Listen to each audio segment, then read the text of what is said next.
Welcome into another edition of Sports Lab OT. I'm Charlie Jones. She is Liz Landon. Happy to be here with you on WREF, home of the Gators, where you are watching us right now. Make sure to like, subscribe, comment, do it all.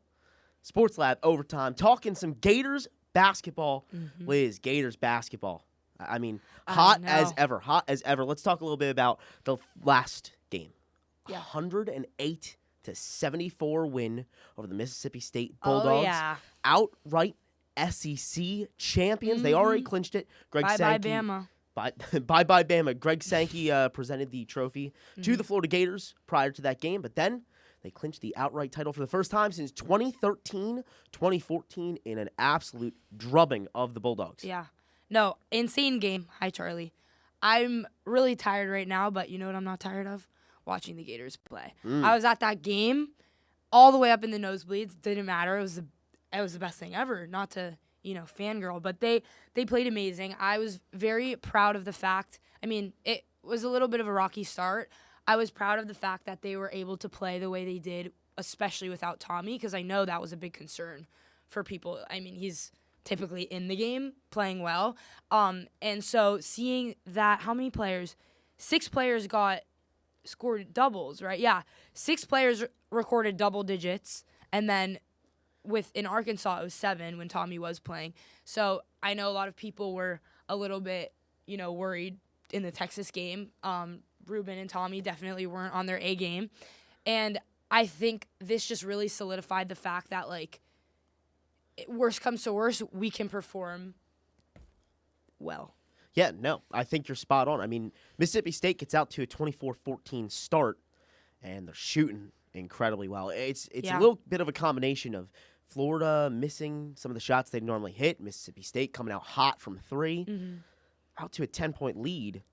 Since that point in the game, Florida outscored Mississippi State 94-50, which is that's just wild. It's the first time since 1971 that a team has beaten SEC opponents back-to-back by 30-plus points and put up 100 in the game. Last team to do it was the Kentucky Wildcats in 1971. I mean, the breaking records out here. Yeah. And what this team is able to do game after game, you're right. It's a little bit similar to the Texas game, not in the sense that it stayed competitive for that long, but your number one game plan of, working in the paint wasn't working right off the start. Yeah. They a chore of Mississippi State was really stuck to Alex Condon, and you think, all right, well, maybe this will create some problems. Maybe this could be a spell of an upset without Tommy Houck.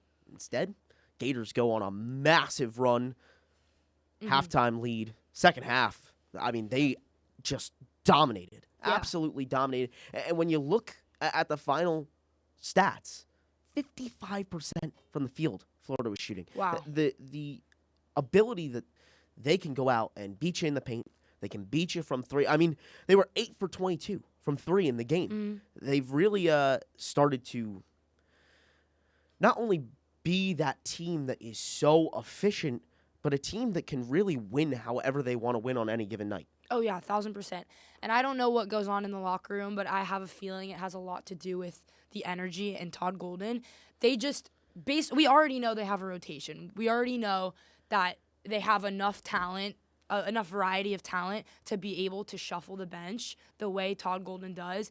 And I'm confident in their ability to figure it out enough to pull off the win. And I think that's going to be extremely crucial when they start, in postseason, when they start getting closer and closer to the end. That's what's going to – I mean, we did the same thing last year.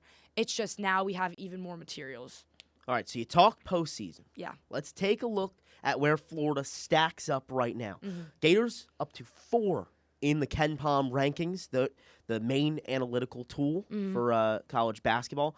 Top 10 in offensive rating, top 5 in defensive rating. Dominant on both sides of the ball. That leads to current bracketology. Florida sits as a 2 seed still. In Joe Lunardi's most recent bracketology, they would face the winner of 7 seed Villanova versus 10 seed Texas A&M.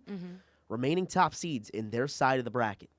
UConn at number 1, Purdue at number 3, Virginia at number 4. I don't want to get too bold, but what I will say is this is a very different team than the Florida team that faced UConn at Madison Square Garden in December. Mm-hmm.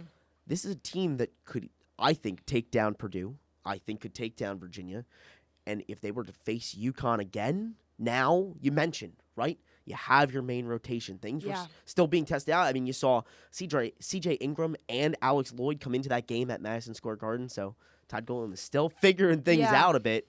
Now, you're solid with the 8 guys who you have go every single night. Mm-hmm. How do you think that this team would fare against number 1 UConn in that side of the bracket? This team compared to, I think I have a lot more faith in this team. I mean, I did last year. I'm just going to tell you, I make a bracket every year since I was little for my dad's work. And he wouldn't tell people that it was me. He would take all the credit. I would have one with the Gators winning the whole thing, and then I would have one realistic one. Okay. Because, I knew my place. Last year was the first year that I only had one bracket with the Gators winning the whole thing because I was confident enough. And I'm going to do the same thing this year.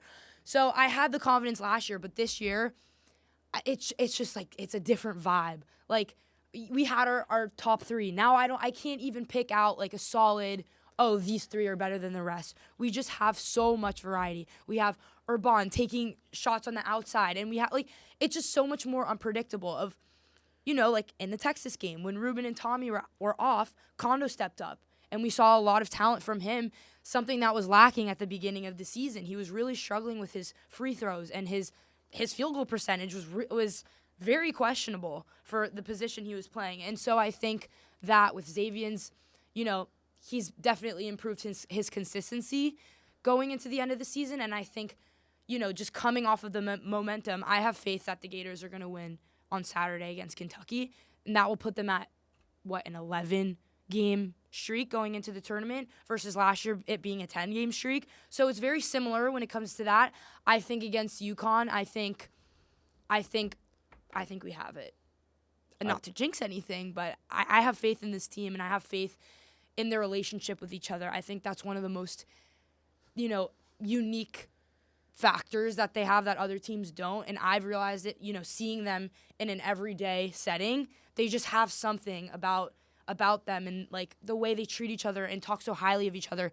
They genuinely want each other to succeed. And also, I don't know if you were were you at the game, the Mississippi game? I was. I was very happy to be there with my dad. Dad came in from the Northeast, and we sat in the very last row, the way against the wall. And you know what? The energy was still the same up there. You just feel it. Yeah, and the senior night, and like the way that I just everyone felt when Xavier went off the court and he hit his 1500th point, or what was it? His 1500th point. 1,500 points overall in his collegiate career, and he puts in 19 in the win. And you mentioned Alex Condon earlier as well. In the absence of Tommy Houck, he stepped up. This is the guy who, playing against Mississippi State, that's the Alex Condon that you thought was going to be an AP preseason All-American. That's the guy who the Writers Association thought, this could be the best big in the nation. Goes 26 points, 4 offensive rebounds, 3 defensive rebounds, 0 turnovers. In 26 minutes of play, impressive. 26 points. Absolutely outstanding to step up in the absence of Tommy Houck. Yeah, and his field goal percentage was also much better, 12 for 19, which is he has the ability to draw so many fouls because of his height.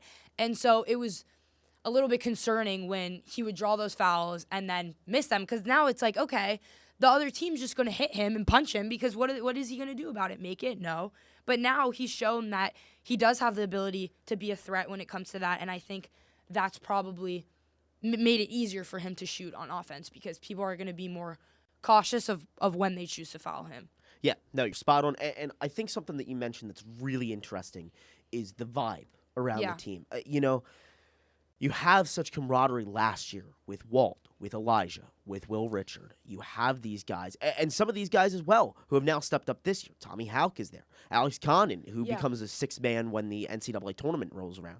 You have Denzel Aberdeen, who goes out the door. You got new guys coming in this year in Boogie Flan and Xavier Lee, and it doesn't feel like they've lost any of that energy. It feels like the vibe is still there, and this team, right, without Tommy Houck, they didn't miss a beat. Yeah. And you mentioned the relationship between each other. I think that's a big thing. Chemistry is a massive thing in college basketball in an era where transfers are coming in. You got guys who are one Yeah. and dones. Building that kind of culture in a program led by Todd Golden, who gets his 100th win of his career, fastest to 100 wins in Gators history against Mississippi State. That culture is something that maybe you thought you were going to lose a little last year. You could argue it's even stronger this year. I was going to say, I think it's even stronger because, especially off the court, which translates on the court, I think that there's more of a share of the love because I feel like last year there kind of was a dynamic, and maybe that was translated by fans, that it was like Walter Clayton, Elijah Martin, and Will Richard, and those were three, and everyone's all hail them, all hail Walter Clayton, and I think that kind of like translated to the players where it's like, oh, they're the guys, they're our guys, and I think now it's more of, no, we're all guys, we all have the ability to be those top players, and I think that translates off the court when they're together, and like I've watched them interact with each other when they go out and they're just hanging out. They act like they're just boys. Like they don't act like they're basketball players. Xavier's running out of canes, like necking Condon, like messing with each other, like pulling each other's hair, and everyone's just like around, like taking videos, flash on. But it feels like, oh wow, that's just a friend group. Like they genuinely enjoy each other's presence. I know when they're bored, they just walk to Wrights and play bull together at Wrights. They're constantly around each other, and so when they're playing together, that automatically just builds like a chemistry and a communication that they have that's just like, if you could feel it, you could really feel it. Yeah, you're watching Sports Lab Overtime right here on WREF, home of the Gators, and make sure to tune in live and local programming all the time right here on WREF, home of the Gators, where you're watching us right now, weekdays noon to 6, 98.1 FM, 850 AM, WRUF. Make sure to like, subscribe, keep on listening, keep on watching. And now as we turn away from the Mississippi State game, let's maybe turn our attention to Kentucky, right? Yeah. We got a whole different matchup than the one that took place in the O-Dome a couple weeks ago. This one is at Rupp Arena, on the road, against the Kentucky Wildcats, who've been hot as of late. Could be an interesting matchup. You know, Florida has clinched the SEC outright regular season title. They are the number 1 seed in the SEC tournament. However, if you want any hope at a 1 seed, you gotta win this game on the road. No, 1,000%. And also, since we were talking about the energy in the O-Dome and just the energy radiating off the fans, that's not going to be present as present in this upcoming game. So what is that matchup going to look like? Also, do we have confirmation if Tommy is going to be back in, or are they saving him? No confirmation yet, so Tommy Houck misses the first game of his career against Mississippi State due to that rolled ankle in the Arkansas game. No update yet. You really can't rest him, though. I mean, that's what I was going to. What would you do? Todd Golden said that if he absolutely had to play against Mississippi State, he could have. And I think that this game is a must-win if you want the number 1 seed. Now, how important is that number 1 seed versus being on the 2 seed line? I don't think there's a significant difference between being the worst number 1 seed and the best number 2 seed. Todd Golden thinks differently, though. In a previous media availability, he mentioned, look, we want the 1 seed. Yeah. We think that we are deserving of that 1 seed. 1,000%. And we think that to go on this stretch after starting the season 5-4 and to rip off, go 18-2 in your last 20 games is a testament to how strong this team is. But, I mean, you think of it this way, right? No matter what, you're going to be in that part of the bracket with UConn probably. Whether they become the best number 2 seed or they're that 1 seed, you're going to face them if everything shakes out chalk. Yeah.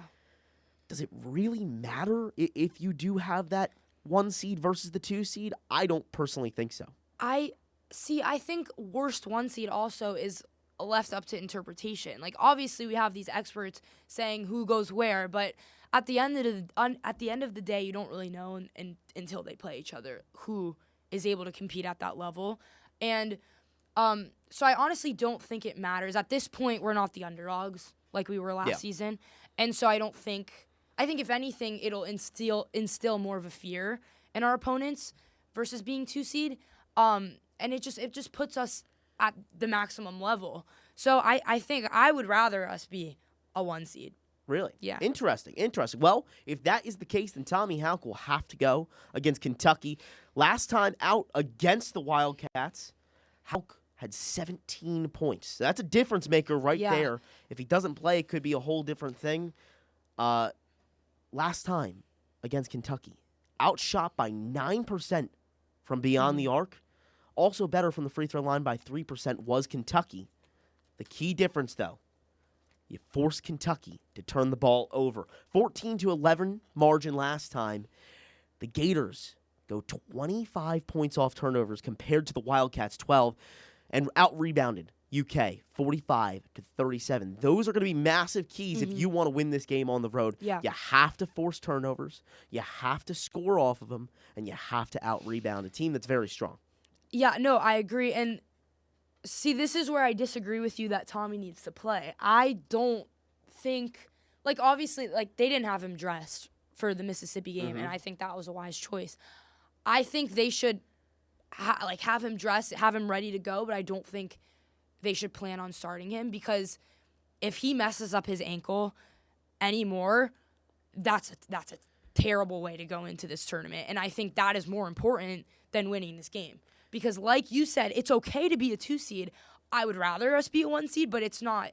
It doesn't affect the outcome of the postseason as much as it would be if he were to get more hurt.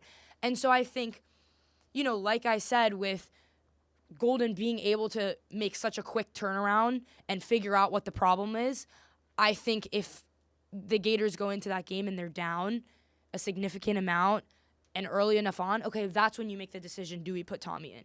But I don't think starting him off the bat is necessary until, I think we have the ability to come out ahead if we put him in. So I don't think it's worth risking it. You mentioned a good point. You think there's a chance that they could win without him? Last time against Kentucky, led nearly the entire game. There were 15 seconds at the start of 0-0 basketball. The Gators led for 39 minutes and 45 seconds, 0 lead changes. They were near perfect against Kentucky. You limit Otega Oweh to 13. You limit Malachi Moreno, one of the best bigs in the nation, to 11. Can you do that again? We'll have to see. More on about if Tommy Houck will play against Kentucky, hopefully coming later in the week. Game is tomorrow at Rupp Arena, so going to be hearing about it pretty soon. And more on how the Gators stack up against the Kentucky Wildcats. And could this Gators team be better than the one last year? I think so. We'll see what Liz Landon has to say on the other side of this break right here on Sports Lab Overtime.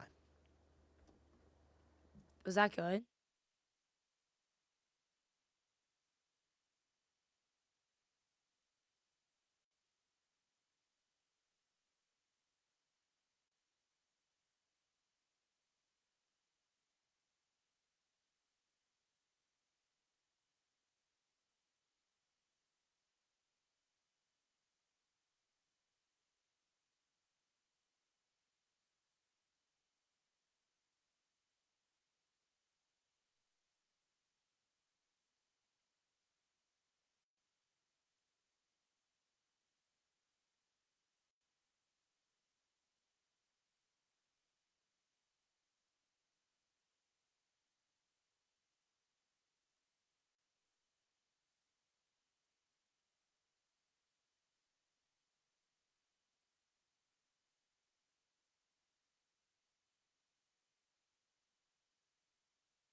We're back. WRUF, your home for Gator sports. Don't forget.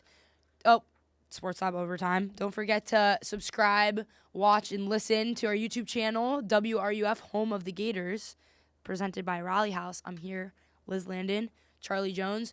We're talking about Gators basketball. So I want to go and circle back on how this team compares to last season's team. What do you think?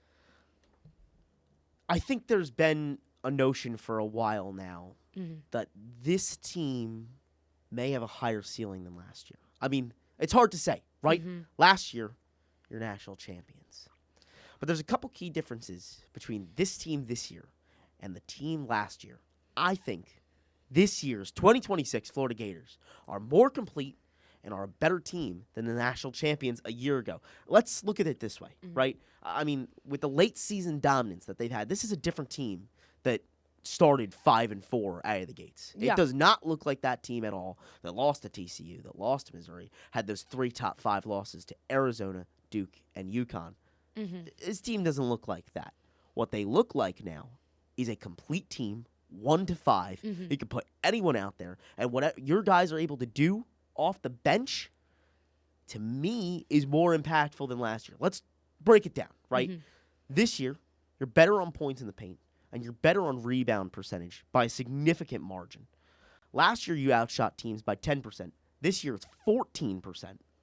You're out-rebounding teams by 15 on average. That's just a ridiculous margin. Compared to last year's 9, and that's some of the player development that you've seen from Todd Golden with Ruben Chinyelu and Alex Connon becoming better rebounders.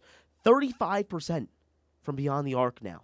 At this point, you remember how tough it was shooting from 3 at the start of the season. I believe they started the season shooting 18% from the perimeter. That moved up like 6% based on each month. November it was 18, then December it was 24, January 30. Now we're up to 35% at the end of February, early into March. Double-digit rebounding margins on the road. This team is far better on the road than last year, and I think a part of that is also you're facing a little bit weaker competition in the SEC than last year. I mean, the conference was absolutely dominant and put up a record year with amount of teams that ended up making the big dance. That number is going to go down a little bit this year, but you can't discredit how strong the SEC has been. And you think about last year, right? Walt was crucial to this team. But now you have multiple guys. You have Urban. You have Xavier Lee. You have Boogie Flan, despite him not shooting the 3 as much. You have Tommy Houck, who's become a really solid 3-point shooter now, who are creating that same production that you got from Walt. You know, it's kind of a one of my favorite movies of all time, Moneyball. The whole thing is, how are we going to replace Giambi and Damon? Just got to replicate the stats. It doesn't matter how many players it takes. They're doing the same thing this year with those 3 guys being able to shoot. And then you look at the analytics, right? They're the second best team to Duke since January in most analytical standpoints, specifically the Torvik rankings, which are a new thing coming onto the scene in college basketball in an era that emphasizes analytics even more. It's all about offensive and defensive efficiency. And you're right there with Duke, who I think is probably the best team in the nation and has the best chance to win the title. Florida is just that good. Now, last year, they were also really strong. You can't doubt that. But this year, it just feels like a different thing where they can win games any way they need to with whoever is out on the court at any point. Yeah, definitely. Last year, Walter Clayton Jr. was an obvious main target for the opponent. And it felt like that when you're watching. It's like everyone get the ball to get the ball to Clayton, get the ball to Clayton, and we're good. Walt. So when he has an off day and he's not shooting as well as he normally does, you notice the freaking out. The fans are like, like, now what? And then, okay, Will Richard would step up or Elijah Martin would step up. But like we were talking about earlier, it was a little bit iffy at the beginning of the season of, who's going to be that guy when Tommy was a star at the beginning of the season. And so it was a little bit, we didn't know what that was going to look like yet. The improvement coming from Ruben, insane. Yeah. He couldn't, when he would get the ball on offense and be about to take a shot, I was, oh boy, is it, you don't know if it's going to go in. Now he can go put up give himself an offensive rebound because he knows he's going to make it the second time. That in itself just shows the improvement he's made. Xavier, a lot more consistent, a lot more aware with his shots, more careful with his passes. I was feeling a little bit iffy about him at the beginning too. You know, it's like, is he going to throw the game away, or is he going to perform up to the standards that all the other players are performing? Boogie has gotten a lot more quicker. His passes on the transition, extremely helpful, because then, you know, Kondo with his improvement under the rim, he's standing there, boom. Urban and Isaiah Brown on the outside, their performance with CJ Ingram in the other night, he proved that he can also compete at the same level. So I think the improvement, it's just going up from here. And that brings me to what is Xavier going to look like in postseason, because like I said, he's a bit unpredictable. And I don't even think he knows what he's going to look like. Yeah, it's hot and cold with Xavier. I think there's been a little bit more regression to the mean as of lately. You know what you're going to get out of him a little bit more.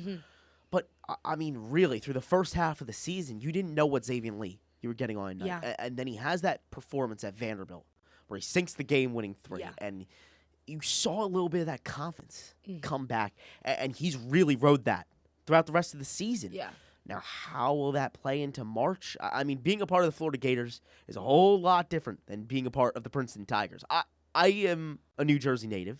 I got to see Xavier Lee at a Jadwin Gymnasium, a little bit smaller than the O-Dome, only seats about 2,500. What he was able to do against Ivy League talent was incredibly strong.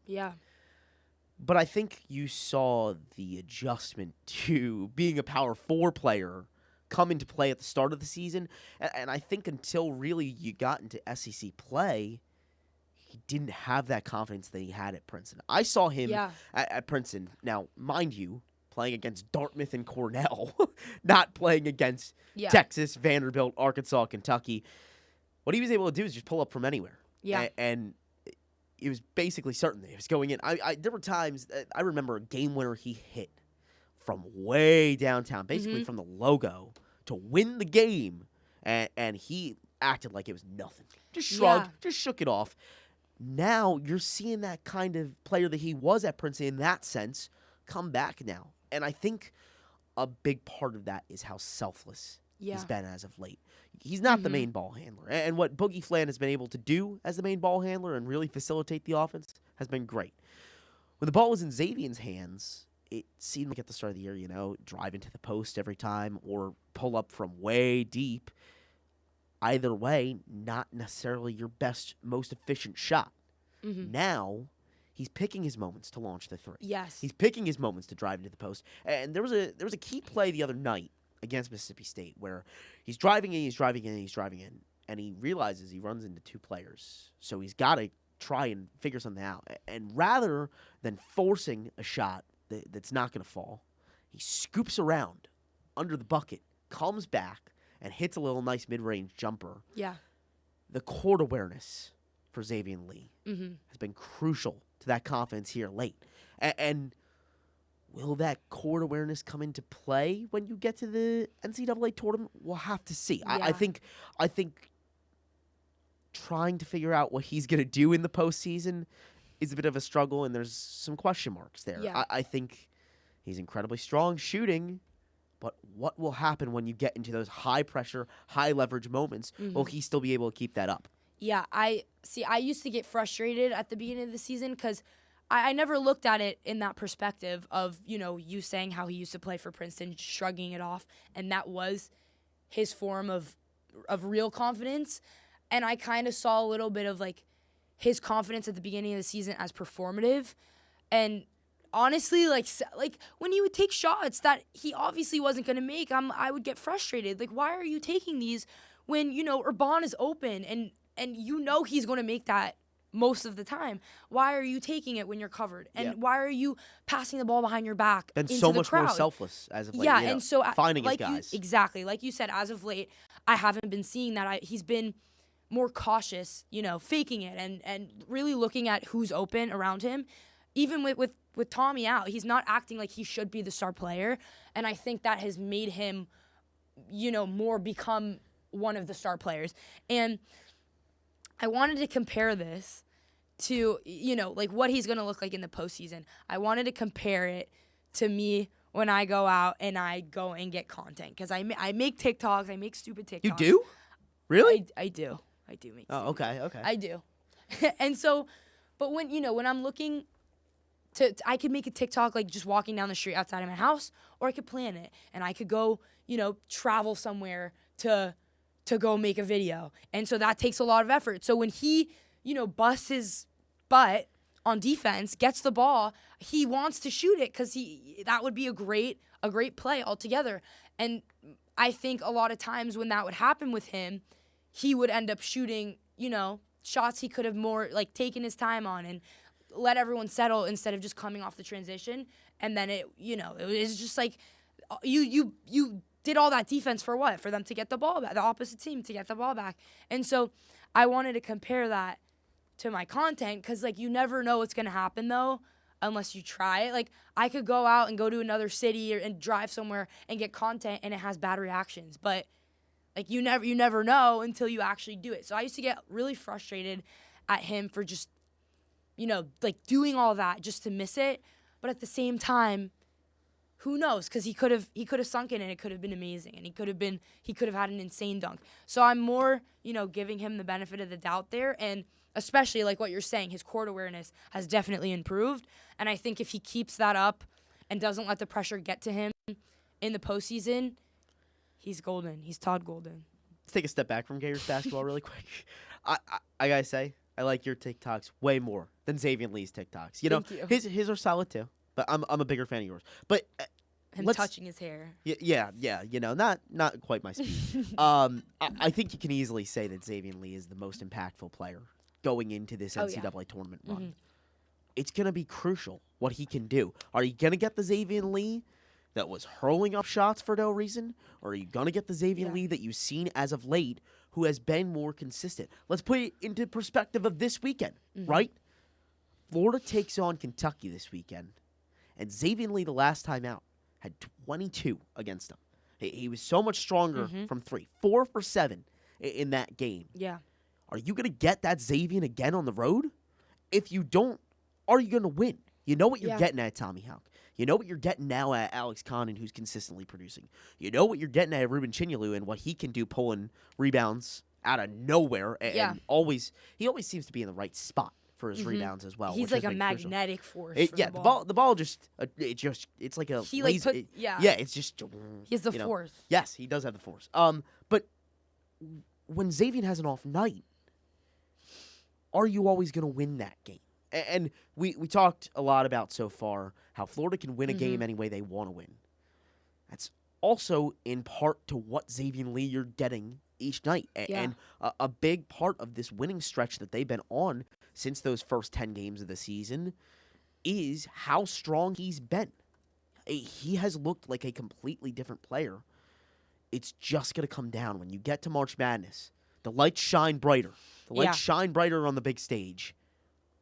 Are you going to get the Xavier Lee who has that confidence, who has that swagger, who genuinely looks like he could be one of the top shooters? Or are you going to get the one who's going to choke in a big moment? Yeah. Are you going to get the one who, when you're playing against the top teams, does not look like the guy that you knew you were getting? I mean, think about it. St. John's and Kansas and Florida were the top 3 teams recruiting him. They saw what he could do. Now, you're getting that player. You're getting that. You're getting what was advertised. He's become that guy that you saw at Princeton. Are you going to get that guy at Princeton, or are you going to get the guy from the start of the season this year? Yeah, I mean, only time will tell. And if we don't know, and if he doesn't know, then neither does the defense. Best time of the year. Best time of the year. We'll see what happens tomorrow. Tomorrow already. Final regular season game. Wow. Here, I flew by. I always miss Gators basketball. I know. But me too. We can just enjoy it now while it is. Exactly. Big dance coming up. Florida in a prime position. Gators basketball hot as ever. Gator boys stay hot. Yep. Game time 4:00 tomorrow at Kentucky. Hanging out with you on Sports Lab Overtime, Liz Landon and Charlie Jones. Thank them? Thanks for listening. Don't forget to watch, listen, and subscribe to the YouTube channel WRUF Home of the Gators. Sponsored by Rally House. Thanks for hanging out with us today. Great talk about Florida basketball. Excited for tomorrow. So excited. So excited. Go Gators. Go Gators.